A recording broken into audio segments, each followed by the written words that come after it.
Hello everyone. आज मैं आपको बताने वाली हूँ पोएटिक डिवाइस जो सभी के लिए इम्पॉर्टेंट होता है। इनफैक्ट बोर्ड एग्जाम में पोएटिक डिवाइस से रिलेटेड 2-3 क्वेश्चंस पूछे जाते हैं। स्टार्ट करते हैं without any delay. Alliteration. Alliteration poetic device क्या होता है? The use of the same letter और sound at the beginning of word that are together. जब किसी सेंटेंस में सेम लेटर या साउंड स्टार्टिंग में या शुरुआत में रिपीट होता है तो उसको एलिट्रेशन बोलते हैं। For example, don't dream drive it. अब इसमें जो डी लेटर है वो बार बार रिपीट हो रहा है, वो भी स्टार्टिंग में। ये एक एग्जाम्पल होगा एलिट्रेशन का। Second, assonance. The repetition of vowel sound in words that are close together in the sentence. Assonance एक ऐसा पोएटिक डिवाइस है जब किसी सेंटेंस में वोवेल साउंड रिपीट होते हैं, और ये ज़रूरी नहीं है कि स्टार्टिंग में हो, ये मिड में भी हो सकते हैं और सेंटेंस के एंड में भी हो सकते हैं। For example, keep your eyes on the prize. इसमें जो ई वोवेल है वो बार बार रिपीट हो रहा है। Next, consonance. कॉन्सोनेंस क्या होता है? कॉन्सोनेंट एक ऐसा पोएटिक डिवाइस होता है जिसमें कॉन्सोनेंट साउंड या लेटर रिपीट होते हैं, जैसे कि स्ट्रक द क्लॉक। अब इसमें जो सीके है वो रिपीट हो रहा है, और इसमें भी ये ज़रूरी नहीं है कि बिगिनिंग में ही हो, ये मिड में भी हो सकता है और सेंटेंस के एंड में भी हो सकता है। Fourth, simile. सिमिली क्या होता है कि जब हम किसी दो चीज़ का कंपैरिजन करते हैं लाइक और एज वर्ड का यूज़ करके। For example, cold as ice. यहाँ पे जो है कोल्ड को आइस से कंपेयर किया गया है एज और लाइक के यूज से। देन आता है मेटाफर। ये भी सिमिली की तरह होता है, बट इसमें डिफरेंस क्या होता है कि सिमिली में एज और लाइक का यूज़ किया जाता है, बट मेटाफर में कंपैरिजन तो किया जाता है लेकिन इसमें लाइक और एज का यूज़ नहीं किया जाता है।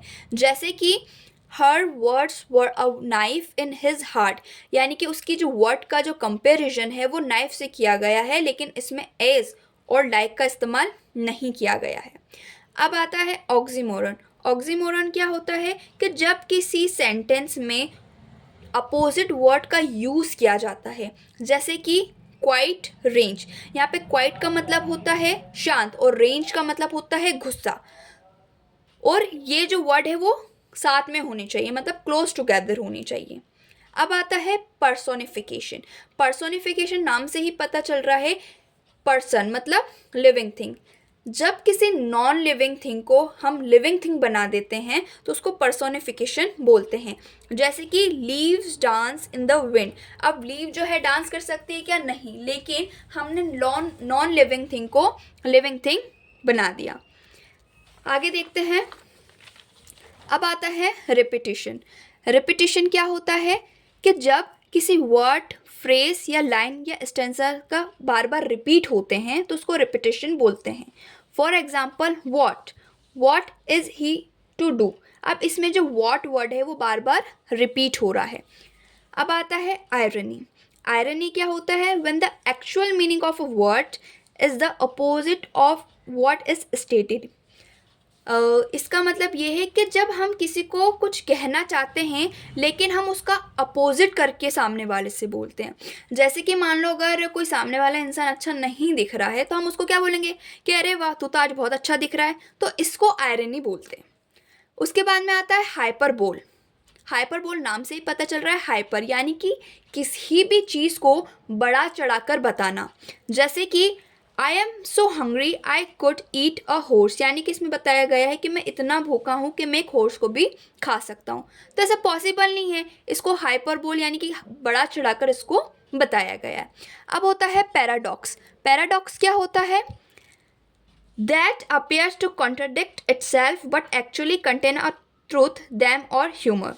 यानी कि हमने एक पढ़ा था आयरनी, एक पैराडॉक्स है, और एक इसमें है ऑक्सीमोरन। ऑक्सीमोरन में दो अपोजिट वर्ड एक साथ यूज़ किए जाते हैं, लेकिन पैराडॉक्स में ज़रूरी नहीं है कि उसमें हम एक साथ वर्ड यूज़ करें। For example, the only constant in life is change. अब यहाँ पे क्या है? कॉन्स्टेंट भी आ रहा है और चेंज भी आ रहा है। कॉन्स्टेंट यानी कि जब कोई सी चीज़ स्थिर है तो फिर वो चेंजेस कैसे होगी? तो बस यही इसमें कुछ माइनर डिफरेंस होता है कि पैराडॉक्स में ज़रूरी नहीं है कि जो वर्ड अपोजिट वर्ड है वो साथ में आए, लेकिन ऑक्सीमोरन में साथ में अपोजिट वर्ड यूज़ किए जाते हैं। अब कुछ एक्स्ट्रा भी इसमें दे रखे हैं, जैसे कि इमेजनरी हो गई। इमेजिनरी यानी कि जब हम किसी भी चीज़ को इमेजिन कर सकते हैं, जैसे कि कोल्ड सी, हम इसको महसूस कर सकते हैं कि हाँ समुद्र कैसा है, कोल्ड है। इसके अलावा ओनामेटोपिया जब किसी सेंटेंस में साउंड के बारे में दे रखा होता है, जैसे कि पॉप हो गया, बज हो गया, तो इसको हम ओनामेटोपिया बोलते हैं। एक और होता है एनाफोरा। एनाफोरा क्या होता है कि जब किसी सेंटेंस में, यानी कि मान लो एक सेंटेंस यहाँ है और एक सेंटेंस यहाँ है, तो उसका फर्स्ट वर्ड जो है रिपीट हो रहा है, जैसे कि यहाँ पे मैं लगा दूँ वॉट और यहाँ पे लगा दूँ मैं वॉट, तो ये होता है एनाफोरा। Thank you.